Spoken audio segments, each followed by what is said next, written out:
friends, welcome back to my channel, Life is Tiff Knows It.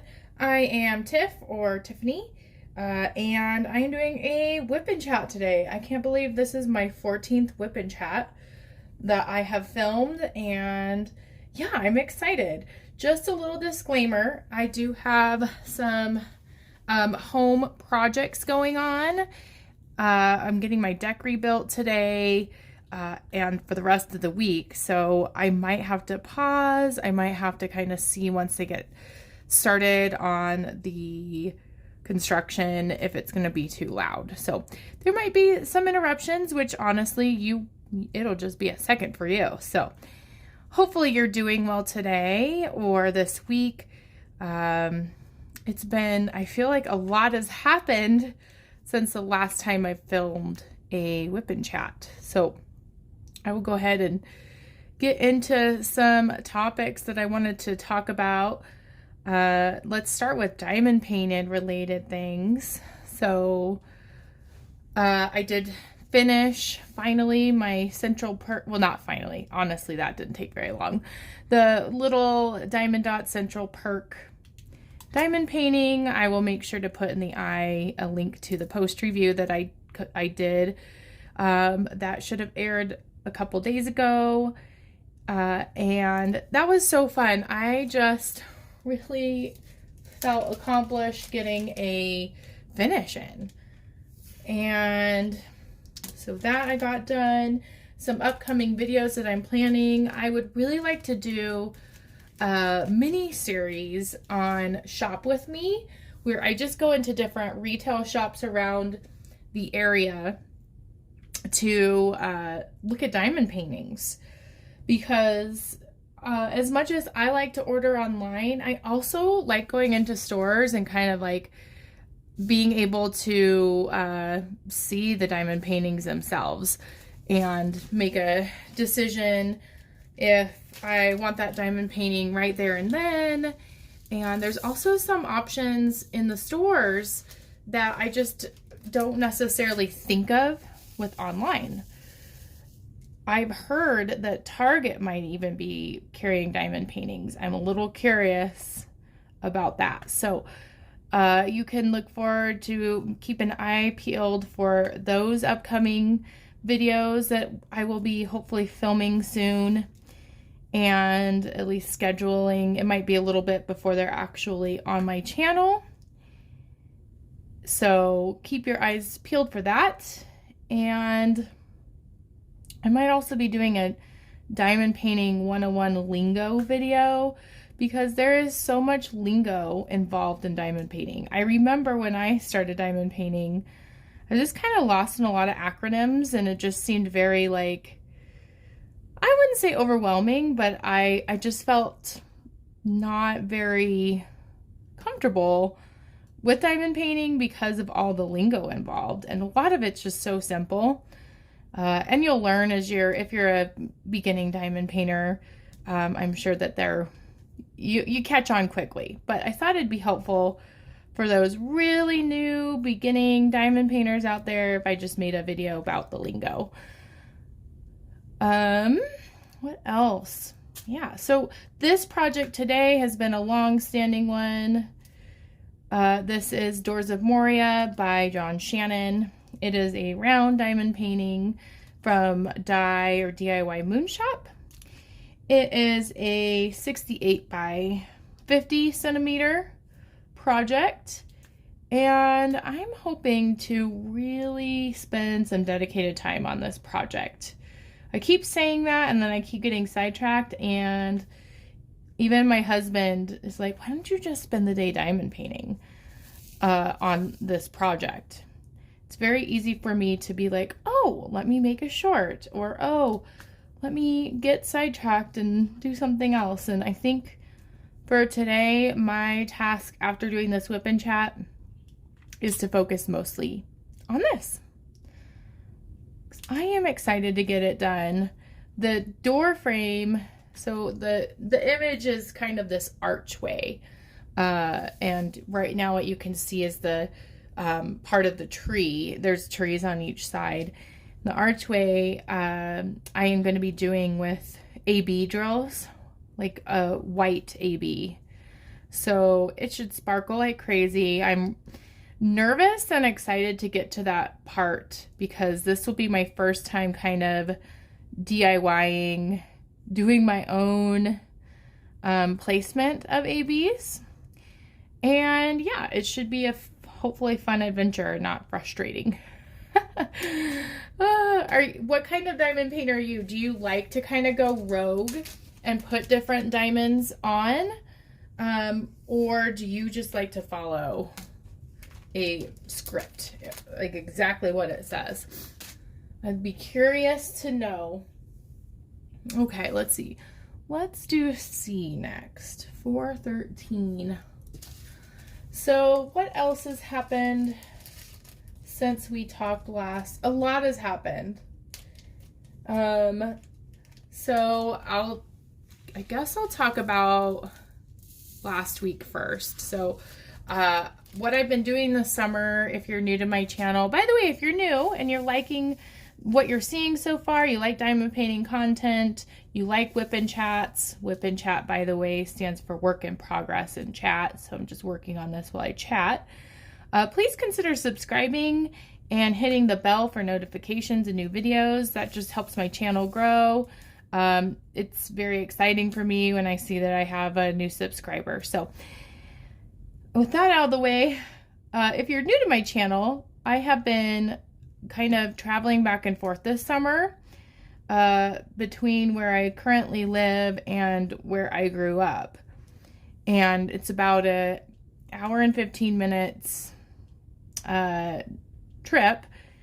And I'm going back to where I grew up to take care of my grandparents who, unfortunately, I mean, they're doing okay, but that could, I don't know. I don't know if that's a subject I want to get into on my WIP and chats because it's not a happy topic. It's kind of it makes me sad. It's difficult to see people get old, and it's difficult to know what to do and how to help best in some situations. But I'm happy that I'm going down there and helping. I have a side gig of doing elderly care, and it felt like it was something I needed to do. Like if I wouldn't have done it and I would just be doing my side gig with like a stranger, that would feel really weird to me. So, but when I'm down there, I spend a lot of time with other family members too, and Denise, who's my 3-year-old daughter, just cracks me up.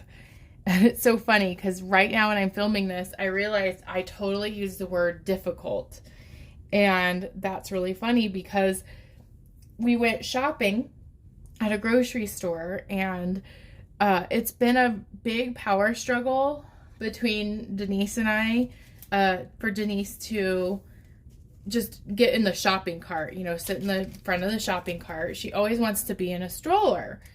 And it's for small shopping trips, that's fine because our stroller has like a little like thing underneath where you can put groceries and that's fine. But for these big trips, it makes it impossible to have a stroller and a shopping cart. Like I cannot steer. I wish I had more than 2 hands so I could do that stuff, but I just physically cannot. So I've been really excited that she's finally been willing to be in a shopping cart and shop with me. And unfortunately, towards the end of our shopping trip, she put her finger in between the little metal ridges in the shopping cart and pinched her finger and got it stuck. And I couldn't get unstuck for like half a minute, and I was starting to she was panicking. I was trying to stay calm, and I'm like, oh my gosh, her finger's stuck in the shopping cart. And it came out, but she was upset and was crying, and the manager of the store came over. It was super nice and said, oh, I'm so sorry. Are you okay? And all this stuff, and said, do you think a cake pop would help from Starbucks? And Denise loves cake pops. So we're like, yeah, that's so nice. It's like, I'll be right back. and just gave her a free cake pop. And she didn't want it. She actually was even more upset when he brought it to her, even though she said she wanted a cake pop. It was really odd because, like I said, she really usually, that's the exact cake pop she usually gets.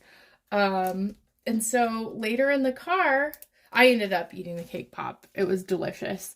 And I was asking her later in the car, like, why didn't you want your cake pop? That was so nice of that person.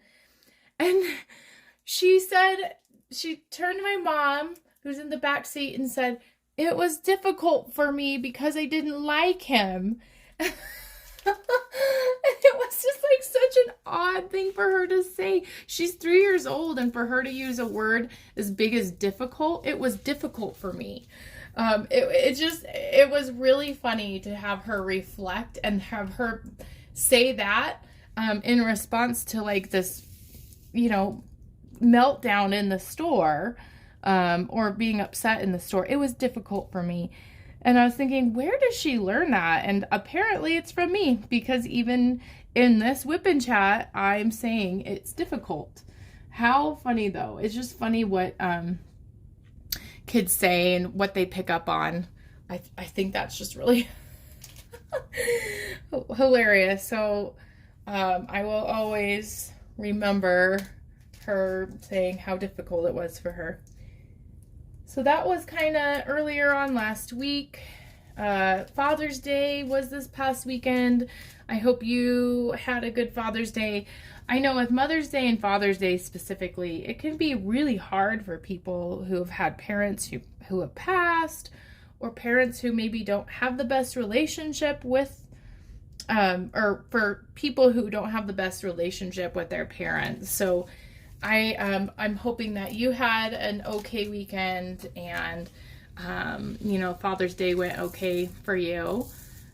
And what I treated my dad to breakfast for Father's Day, and then came back to where I live and then had this amazing lunch with my husband. So it was last Saturday, I ate so much food to celebrate Father's Day. It was delicious. My favorite breakfast item is Eggs Benedict. Oh, even talking about it's making me hungry. And then we went to Benihana for lunch. And I don't know if I've talked about Benihana in my whip and chats, but I have an obsession with Benihana's chicken fried rice. It's so good. If you live by a Benihana and you've never tried it, I highly recommend it. They have such delicious fried rice, and then their sauces are amazing. They have this ginger sauce, mustard sauce, and then our location has something called Diablo sauce, which is this like creamy, spicy sauce. And oh my gosh, I need to like take a drink of my coffee because I'm so hungry now. Like I need to get all the saliva out of my mouth from thinking about eating that delicious food. So that was Father's Day. And we continued the celebrations. I know Father's Day is on Sunday, but we just worked out better to do Saturday, because Sunday we spent the day with my father-in-law. And it was it was an adventurous day, because we for a long time have been trying to convince Denise to transition from a crib to a big girl bed. And did I do that? No, I don't think I did. And there's not a huge rush on my end for her to be in a big girl bed. Like, she is 3. She's almost 3.5. But here's the thing, is she doesn't try to climb out of the crib. She likes the crib. She lets me kind of get away with sleeping in for an extra 20 minutes, and she wakes up in the crib, and I'm not like concerned that she's getting in anything that she shouldn't. But we do, might as well have a big girl bed purchased and set up when she is ready. Maybe I'm learning that the transition to the big girl bed might be more gradual than what I anticipated and expected. So we went to Ikea. That's another favorite of ours. There's definitely differing opinions on Ikea. Some people love it. Some people hate it. Some people don't live by one, so don't have an opinion. But Ikea was really fun. She, of course, picked out the most expensive bed, and it's one that has like a pull-out bed. I had no idea that you can find of course, I mean, at Ikea, I guess you can find anything, but a child's bed that's a pull-out bed.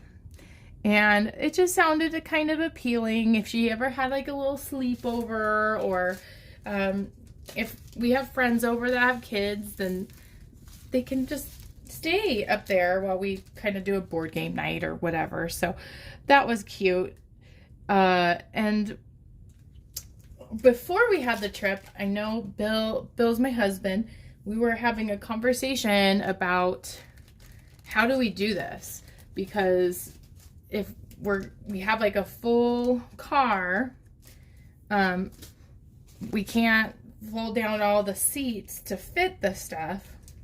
And so we were kind of debating, do we take 2 cars? Do we try to get it delivered? And we were just kind of like, well, I guess we'll sort of play it by ear. And we went with 1 car. And I kind of was on the side of, let's just do 1 car. And I guess it wouldn't have really mattered that much, because it wouldn't have worked out with 2 cars either, to be honest. In fact, it might have been worse. So you would think that a child's bed wouldn't be like the biggest thing that you could purchase at Ikea. And I mean, we have bought couches there. We have bought bookshelves. We've bought dressers. We bought her crib. And I kid you not, the biggest thing I think we've ever purchased is this bed. And they made it extremely complicated to get it delivered. Like, I was kind of under the impression that Ikea just like internally dealt with deliveries. Like, they had people that they've hired to do deliveries, but they use like an external company like TaskRabbit, and it's all animated online where you have to do like a QR code to initiate the process. And I don't know what the issue was, but we kept getting like an error. It kept deleting the stuff that we were autofilling. It kept deleting Bill's phone number. And so we tried it on my phone. We tried to put in my phone on my phone, because I would be the one that would be here anyway for it to be delivered. And after trying to figure it out for, I feel like, an extensive amount of time, we're just kind of like, we're just gonna figure out how to put it in our car. And oh my gosh, it was kind of funny. And so we tried to put it on the roof. We were gonna tie it with twine, which seems to be Ikea's kind of big thing. They probably had a lawsuit or something because they didn't have twine anymore. So we couldn't put it on the roof. We tried to like put it over like the console in the middle, because it was like this giant long, it was like the headboard. It would be no, it wouldn't be the headboard. What would it have been? Because it was extremely long. It must have been like the length of the bed. And it was about half a foot too long for our hatchback to close. And so we were thinking of all these things, like, should we take Denise home and take me home? And then Bill and his dad are just messing with it. What do we do? And so, long story short, without getting into too much detail, I'm not terribly sure that the car ride home was considered legal. We had a lot of jumbling around of furniture. Denise was safe. She's in her car seat. She's just fine. But I did help in holding down the the hatchback. And I'm going to stop there. It reminds me so much of this YouTuber that I'm watching currently, Bruce Rivers, who is a criminal lawyer. He has a channel. One of his big sayings is stop self-snitching. And obviously I don't think anyone would come after me for the minor car ride home that we felt forced to partake in because Ikea didn't really set us up well with the delivery process. But I will leave it at that it was probably the most interesting and stupid car ride home I hopefully will ever have and ever had previously before that. So that was definitely interesting. I've never been so grateful to just sit in a seat in a car and be home after that experience.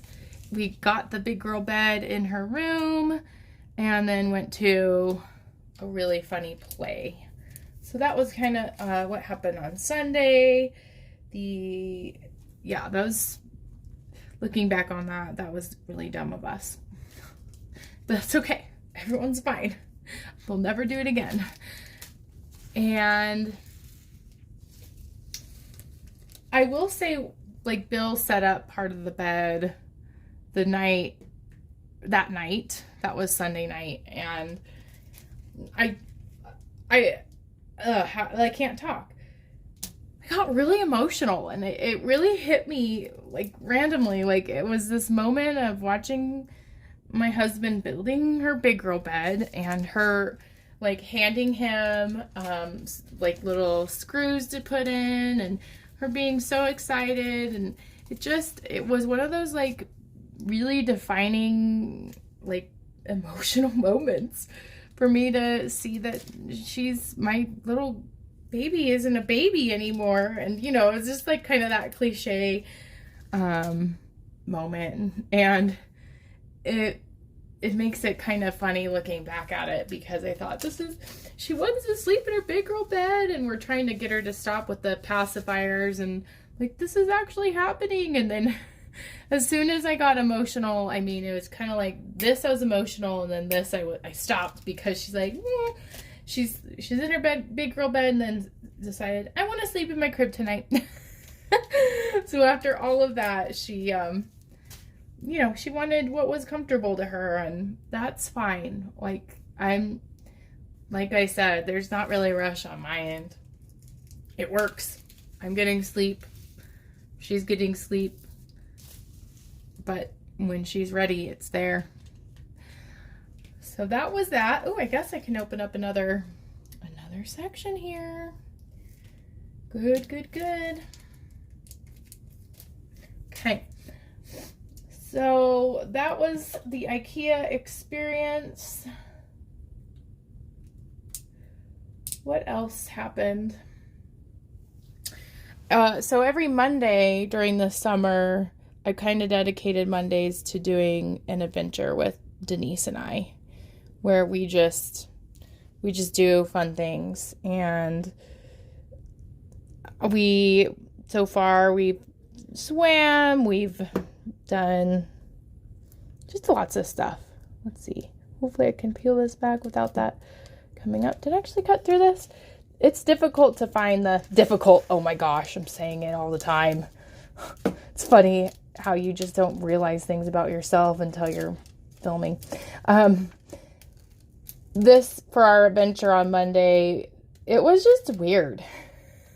Some days I feel like there's like this flow where everything's working out.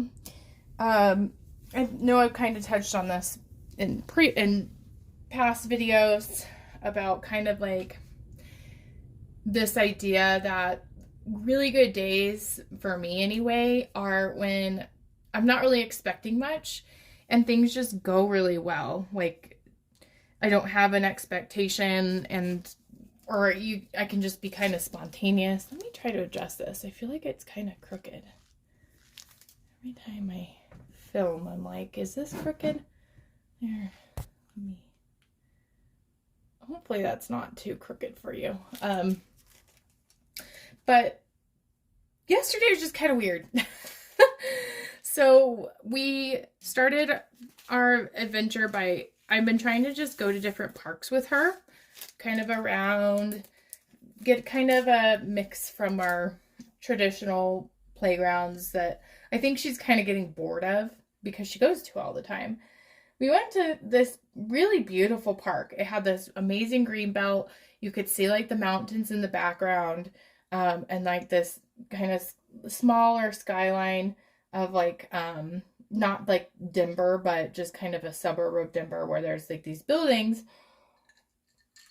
And I was like kind of taking in the view, and then all of a sudden I hear someone screaming, and this poor person, I see this big dog, and it's in a distance. I don't even know what kind of dog it is. Just jump on this person. And then the owner's like, "Oh my gosh, I'm so sorry." And then the dog, I think bit him once, but then stopped. But like knocked the person to the ground.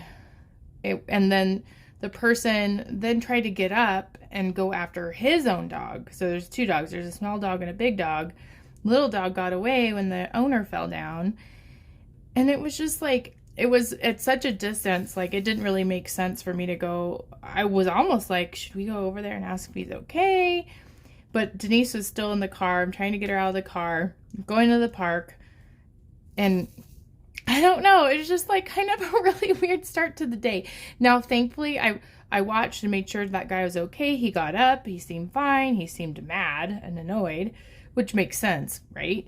Like, I'd be mad too if I was just walking my dog and then this giant dog jumped on me, made me fall to the ground, and possibly, I don't know if he bit him. I'm not sure. It looked like there was contact, but it kind of set up the day for weird things. I'm so glad the guy just got up and seemed fine. But I felt like we attracted like weird situations like that for some of the day. And then so we stayed at the park for a little bit. Denise just made me laugh because she had all this playground to play on, and she was more interested in the picnic tables than playing at the park, which is fine. It's just funny how that works. We went to a mall. Really, my intention, I didn't even realize it was in the mall, was to try out like a indoor like bounce. Oh, no wonder I can't pick these up. There's like a tiny drill that's stuck in my multi-placer. Let's see if I can. Well, it's not really zooming, but there's just a little drill that's stuck in my multi-placer. I thought, well, it'd be fun to kind of like try out like an indoor playground, because my thought was, I thought it was supposed to be super hot yesterday. And truly, yesterday was, it would have been fine being outside all day. It was like only in the 80s, which yes, that is hot, but it has been like in the 90s.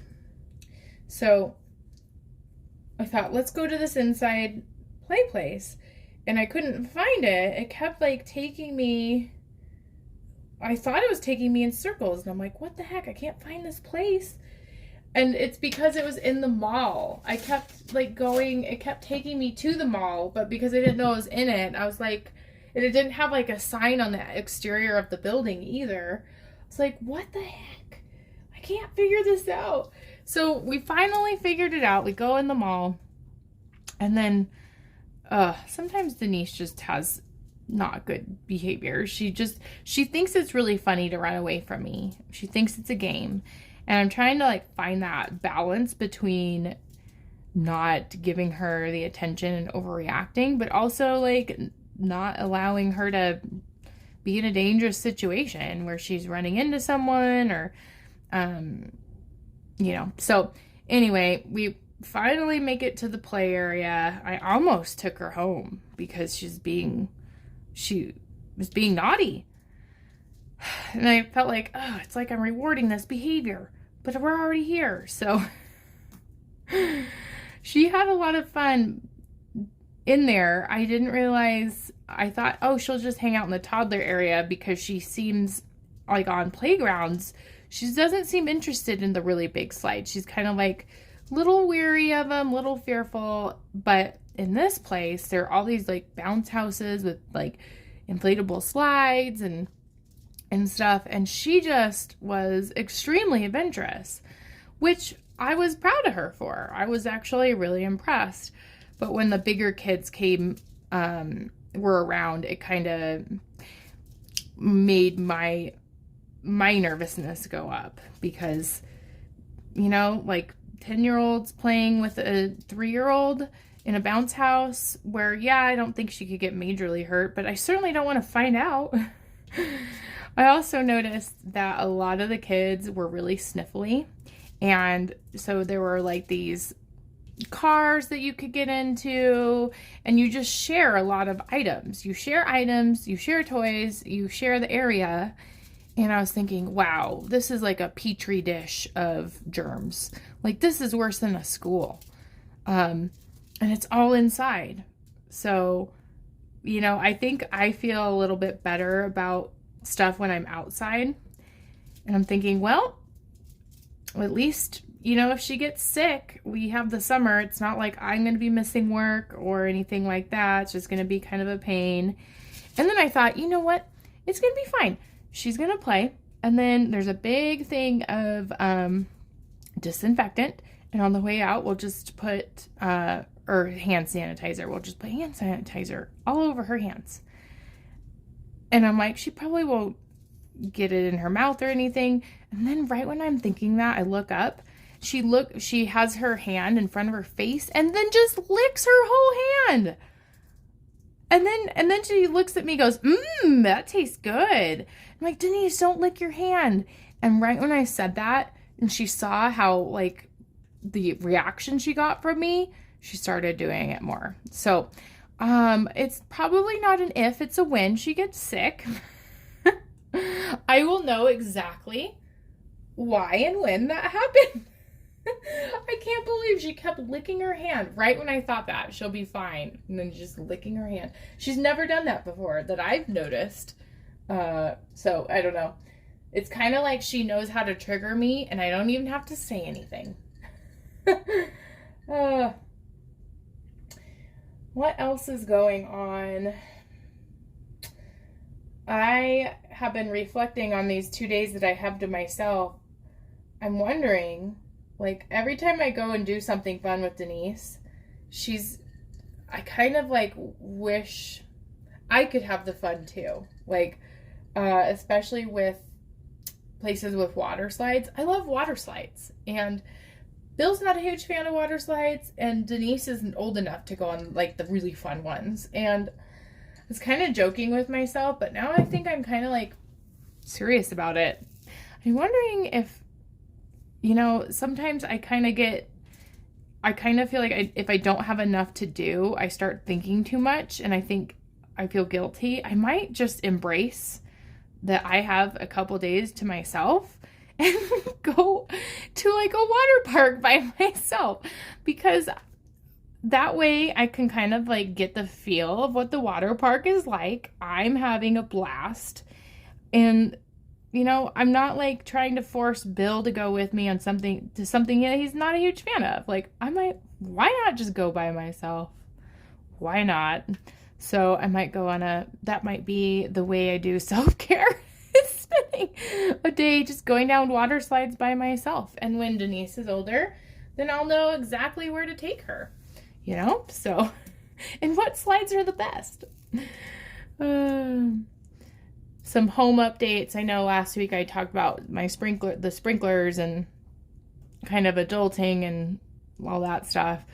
So unfortunately, there's a huge leak in our backyard, and the sprinkler guy fixed where part of the leak was, but then realized there's still something wrong. And so thankfully, the other project that we're doing works out extremely well for the sprinklers. And because the leak itself, where the pipe runs, is actually under our deck. And it would have been impossible to get to where that leak was without tearing up the deck. And guess what?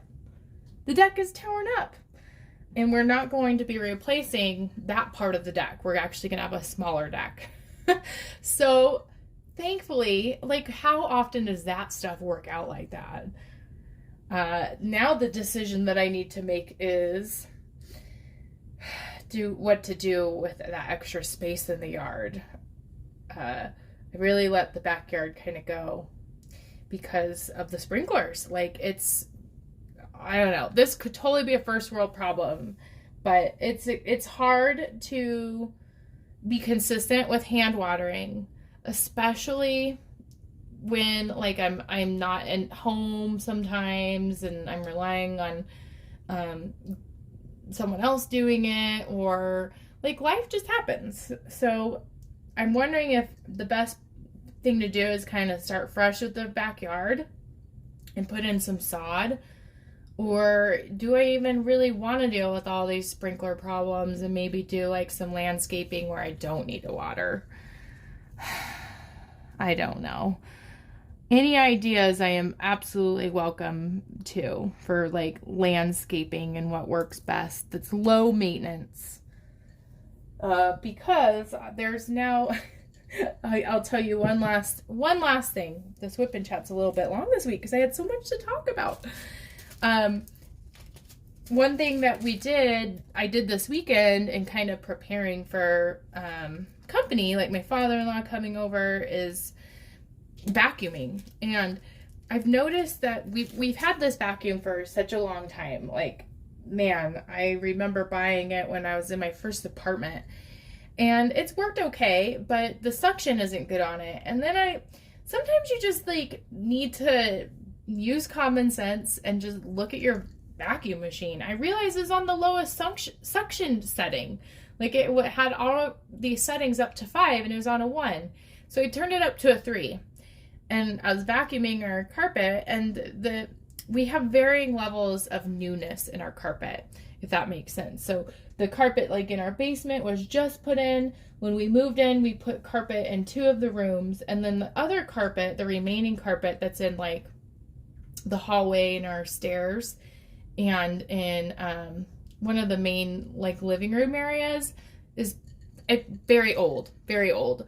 So I was vacuuming the old carpet and in this new like suction setting, and I vacuumed up the whole carpet. Like the corner just came up, and the flooring with the nails was underneath, and I'm like, oops, oh my gosh. It was really funny because Denise was like vacuuming with me with her toy vacuum, and I'm trying to get the carpet out of the vacuum without thinking to turn it off, and she's like banging me with her she's banging the vacuum with her play vacuum, and she thinks it's like the funniest thing. Well, I'm kind of like, oh my gosh, I vacuumed up the carpet. And because of that, I wasn't even thinking of like, do the most common sense thing. Turn the vacuum off, Tiffany.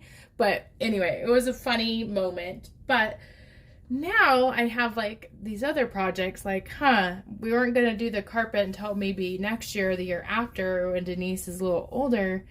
Maybe it's time to do it now. And that might put a back burner on the backyard. Too many projects at once just is financially, straining and overwhelming and on different levels. So I guess we'll have to see. I do like to end my whip and chats with a quote. This is not from the book I usually use, but it was a quote by Brene Brown, who is like one of my favorites. And the saying is, all I know is that my life is better when I assume that people are doing their best. It keeps me out of judgment and lets me focus on what is and not on what should or could be. And that quote just really spoke to me, because I do sometimes live in the world of what should be and what could be. And of course, everyone should have goals and dreams, but the goals and the dreams that we have internally for ourselves, I think should never discourage us of where we're at right now.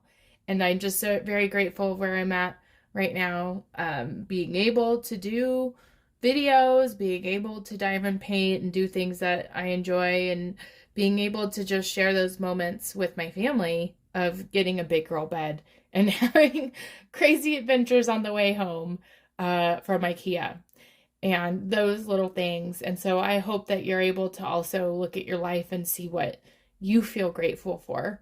And with that, I'm going to end this Whip and Chat for the week. So I'll see you next week for the Whip and Chat again. Subscribe if you haven't already, and I will see you later. Bye.